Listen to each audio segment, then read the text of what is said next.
अस्सलामुअलैकुम। बहुत शुक्रिया ये वीडियो देखने का। सबसे पहले जाके हमारे चैनल को सब्सक्राइब कीजिए और बेल के बटन पे क्लिक कीजिए ताकि हमारी हर नई आने वाली वीडियो से आप अपडेट रहें। आपके पास एक टेक्स्ट बॉक्स है, एक फॉर्म है। मैं अभी व्यू की बात कर रहा हूँ। आपके पास 3 टेक्स्ट बॉक्सेस हैं उसके अंदर। अगेन ABC है, मुझे बताने की ज़रूरत नहीं है कि वो इसका नेम A है, इसका B है और इसका C है। ठीक है। उसके अलावा आपके पास पैरामीटर में भी 3 वेरिएबल आपके एक्सपेक्टेड हैं जो आपने बनाए हुए हैं गेट और पोस्ट में। ठीक है। अच्छा, अब मैं ज़रा बात थोड़ी डिफरेंट कर रहा हूँ कि कंट्रोलर के अंदर आपके पास गेट बना हुआ है। ठीक है। उसके पास भी A, B और C है। ठीक है। और पोस्ट के अंदर भी आपके पास A, B एंड C है। ठीक है।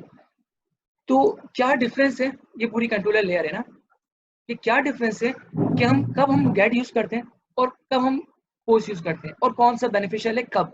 तो इस पर जरा हम बात कर लेते हैं कि देखो, पहली बात कि अगर मैं डेटा पोस्ट करने जा रहा हूँ, हम या मैंने एक बात बस जहन में रह दी, वो ये कि जब हम फॉर्म लगाते हैं, उसमें इनपुट लगाते हैं, तो डेटा पोस्ट कब होता है?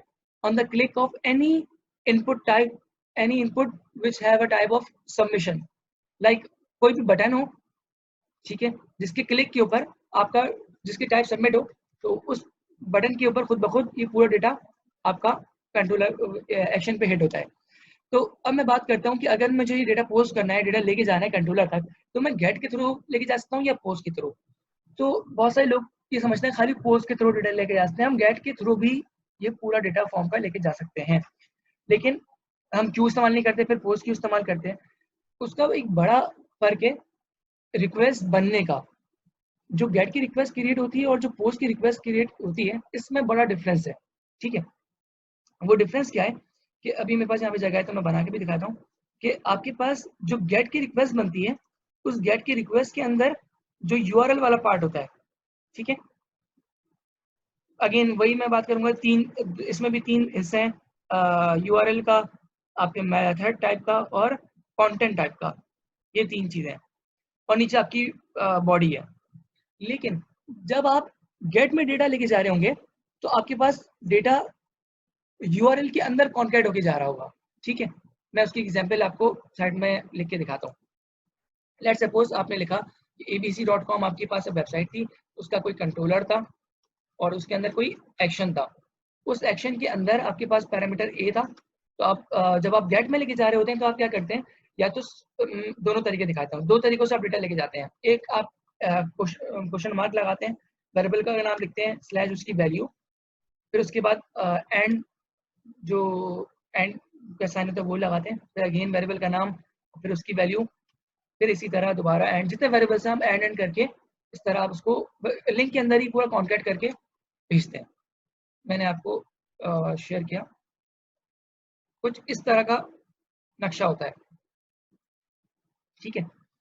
एक और तरीका होता है सेम इसी तरह कि आप जो है वो बस ये पूरा लिखने के बजाय, मतलब क्वेश्चन मार्क और ये एंड की कहानियां करने के बजाय, एक्शन के बाद, मतलब एक्शन तक वही कहानी थी, मतलब अगेन पूरा आपके सर्वर का नाम, कंट्रोलर, एक्शन, एक्शन के बाद, मैं एक्शन के बाद की सिर्फ कहानी बता रहा हूँ कि एक्शन के बाद क्या होगा कि आप स्लैश पैरामीटर ए की वैल्यू, स्लैश बी की वैल्यू, स्लैश सी की वैल्यू।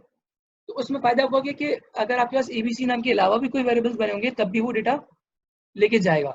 ठीक है। और आप लिंक थोड़ा सा आपका शॉर्ट भी हो जाएगा कि आप वेरिएबल का नाम पूरा पूरा नहीं लिख रहे। लेकिन ये बहुत अनसिक्योर वे है, क्योंकि क्या आप पूरा डेटा बंदे को लिंक पे दिखा रहे हो, अगला बंदा आपका डेटा पूरा हाईजैक कर सकता है, कोई भी आप अटैक कर सकता है। तो हम जब भी डेटा लेके जाने की बात करते हैं, तो पोस्ट क्यों यूज करते हैं?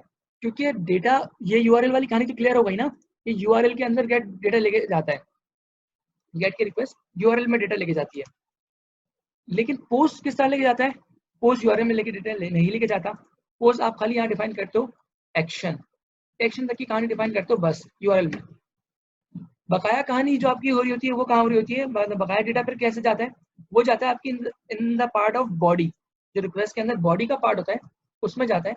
और किस तरह जाता है वो अगेन आपके ऊपर है, आप इसको एक्सएमएल में भेज दो तो इस तरह डेटा जा रहा होगा। ठीक है। मैं दिखा देता हूँ।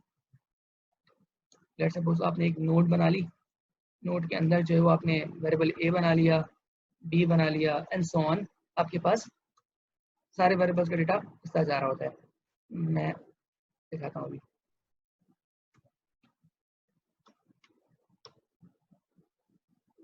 आज पहली क्लास है तो शायद थोड़ा ज़्यादा लंबा हो रहा है, मैं इंशाल्लाह अगली क्लासेस के अंदर हम डायरेक्ट काम की बातें करेंगे। तो अगर हम एक्सएमएल टाइप डिफाइन करते हैं कंटेंट टाइप के अंदर, तो हम कुछ इस तरह का डेटा लेके जा रहे होंगे, ठीक है। अगर हम जेसन करते हैं तो जैसे मैंने पिछले सेशन में बताया, पिछले व्हाइट बोर्ड में बताया, इसी तरह हम जेसन के अंदर ऑब्जेक्ट बना के लेके चले आएंगे। तो उसमें फ़ायदा ये होता है कि हम लिंक के अंदर डेटा लेके नहीं जाते और थोड़ा सिक्योर होता है। तो मेरे ख्याल से ये कहानी भी आपको क्लियर हो गई होगी कि गेट हम कब इस्तेमाल करेंगे और पोस्ट हम कब हिट करेंगे। सही है। अच्छा,